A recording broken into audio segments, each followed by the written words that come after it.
Good afternoon, it's Thursday, August 28, 2025. Mental health is real, seek help, end the stigma. On the news this afternoon, youth leaders in River State sue for peace ahead of Saturday's council election. Ruwama postpones monthly sanitation exercise for August 30th election. Former River State Governor Amechi speaks on presidential ambition. Port Harcourt-based students to compete in final of I Beg to Differ debate tournament. On the foreign scene, EU accuses Russia of deliberately escalating Ukraine crisis after attacks on Kiev. I'm Ifechukwu Muonyili with the news.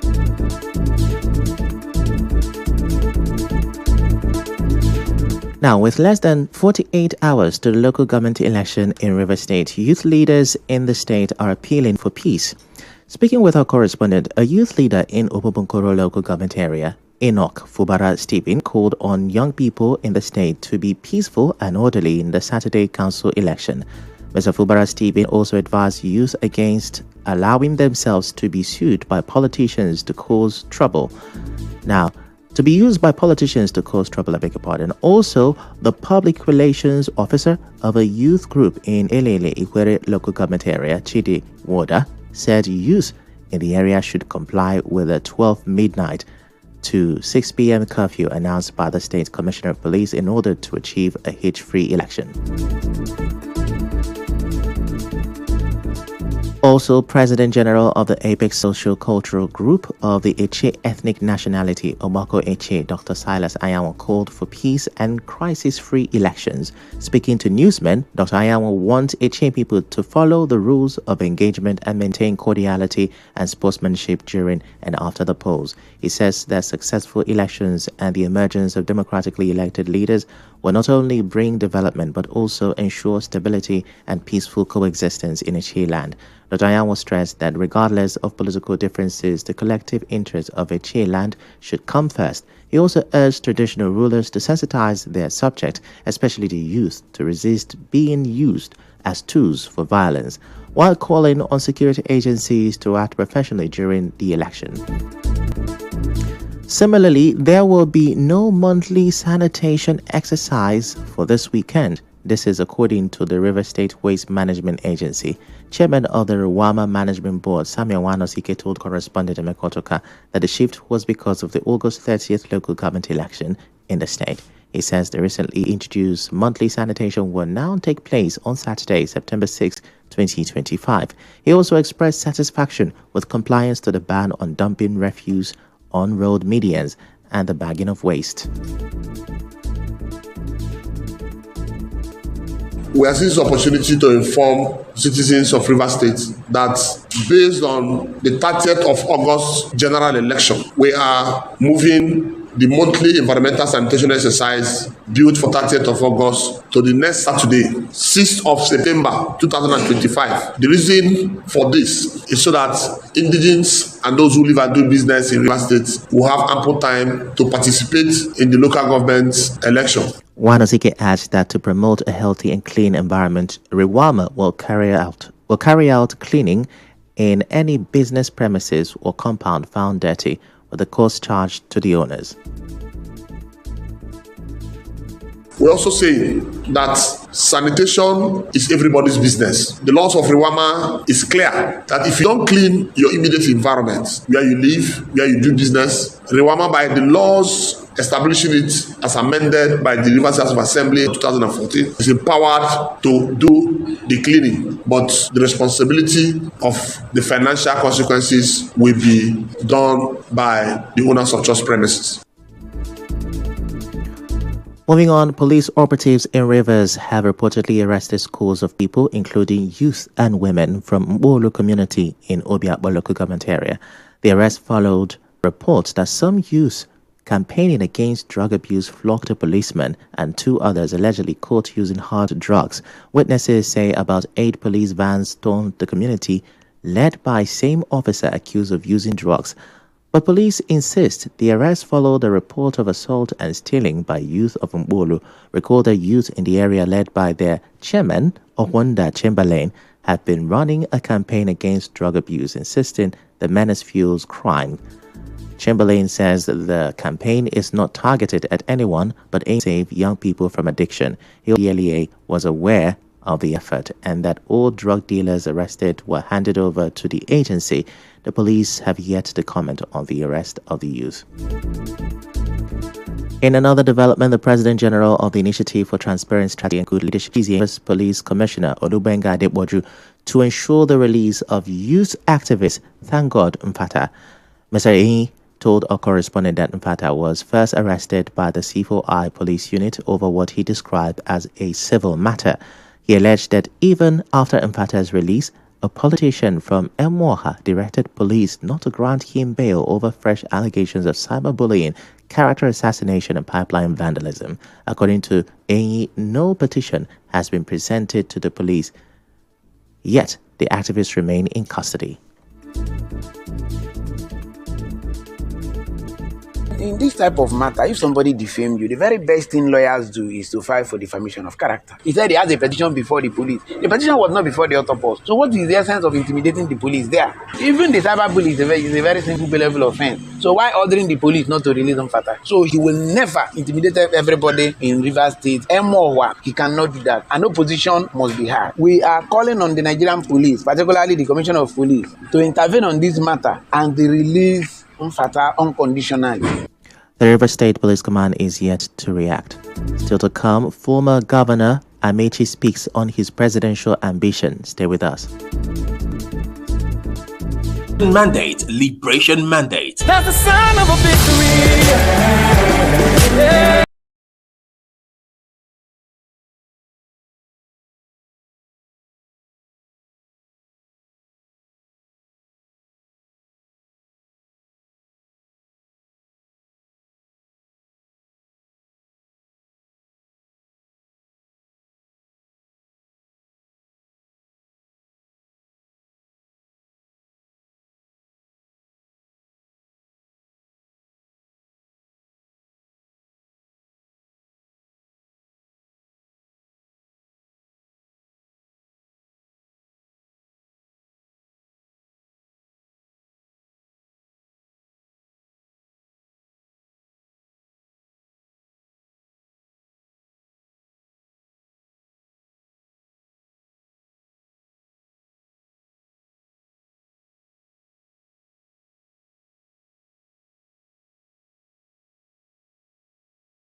PDP Governors Forum against the suspension of Governor Siminalayi Fubara is still valid, so says a Lagos-based lawyer, Liberals Oshoma.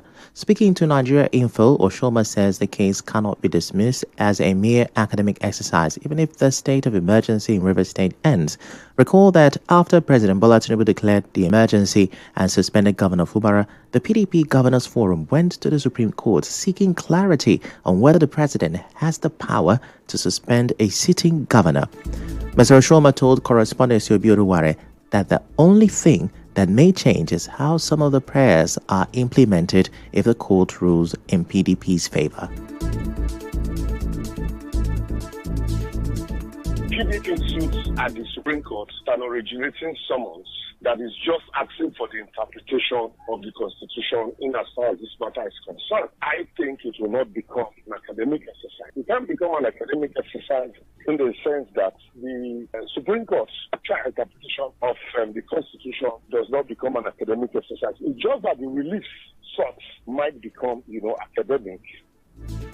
He adds that the only time the case could be struck out is if the claimant failed to pursue it diligently.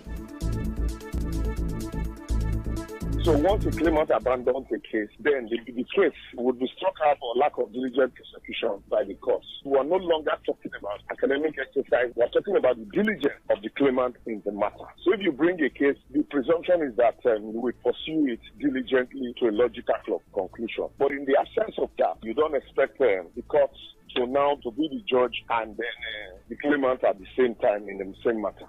Oshoma also wants the Supreme Court to deliver judgment on the matter despite the political settlement between Governor Fubara and the FCT Minister Nyesom Wike.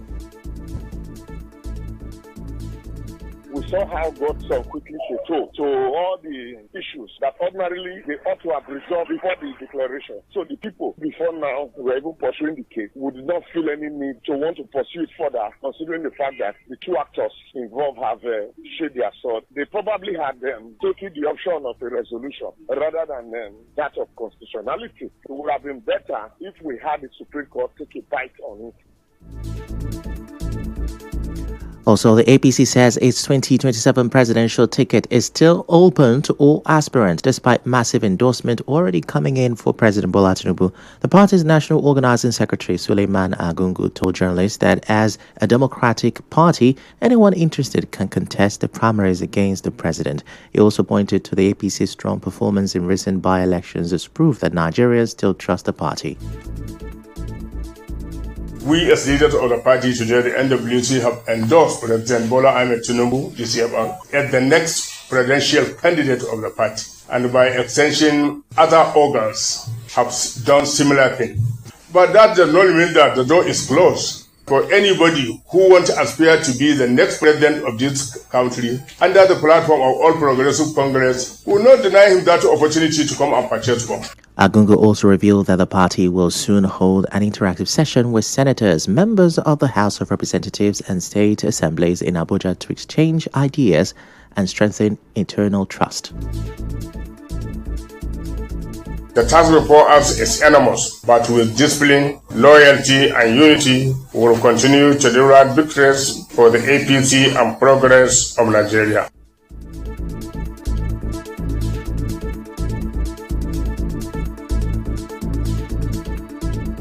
Away from that, former Rivers State Governor Chibuike Amechi says there is no retreat, no surrender in his quest to contest the presidency in 2027 under the platform of the ADC. Amechi said this while addressing newsmen in Kano after a meeting with a coalition of traders in the state. He insisted that he would not step aside for any aspirant. President Bola Tinubu has returned to Abuja after a 2-week official trip to Japan and Brazil. The president's jet landed at the Nnamdi Azikiwe International Airport, Abuja, at 1:20 a.m. today. He was received by top government officials, including the National Security Advisor, NSA, Nuhu Ribadu, his Chief of Staff, Femi Gbajabiamila, the Minister of the Federal Capital Territory, FCT, Nyesom Wike, the Chairman of the Nigeria Governors Forum, Abdurrahman Abdurrazak, ministers and special advisors. Now, the president left Abuja on Friday, August 15, 2025 and stopped over in Dubai, United Arab Emirates, before proceeding to Japan. President Tinubu says he awaits a full briefing on the Abuja-Kaduna train derailment to ensure swift action and support for all passengers affected. Writing on his official X handle, the president commiserated with the victims and assured that steps will be taken to prevent future occurrences. Meanwhile, the federal government has moved to avert a repeal of Tuesday's train derailment along the Abuja